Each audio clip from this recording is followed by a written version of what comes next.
वो मेरी special fan थी, तो मैं उसे अपनी पोइट्री रिलीज होने से पहले भेज देता था, क्योंकि मुझे उसके साथ कुछ अलग सा अब फील होने लगा था। अभी तक सिर्फ हम दोनों व्हाट्सएप पर ही बात करते थे, ना ही हम कभी मिले थे और ना ही कभी फ़ोन कॉल पर बात करते थे। फिर एक दिन ऐसा आया जब उसने मुझे कॉल किया।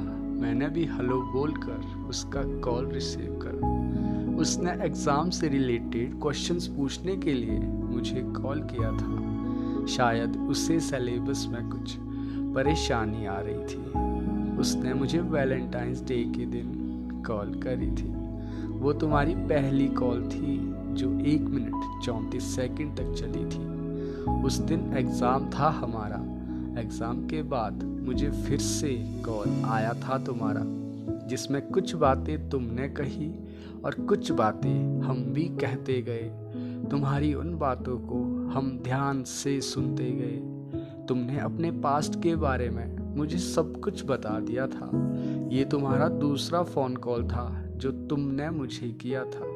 फिर हमें पता चला कि हम दोनों के मम्मा एक ही डिपार्टमेंट में काम करते हैं और वो शायद एक दूसरे को अच्छी तरह से जानते हैं। अभी तक तुमसे मुलाकात नहीं हो पाई थी। एग्ज़ाम के बाद हम तुमसे मिलना तो चाहते थे, पर तुम कॉलेज की उस भीड़ में कहीं खो जाती थी। अभी मुलाकात तो नहीं हुई थी, पर मैंने तुम्हारे लिए एक पोइट्री ज़रूर बनाई थी, जिसके लिए मैंने तुमसे तुम्हारी पिक भी मांगी थी, जो तुमने दूसरे ही दिन सेंड कर दी थी। और जब मैंने पोएम अपलोड करी तो उसे वो बहुत ज़्यादा पसंद आई।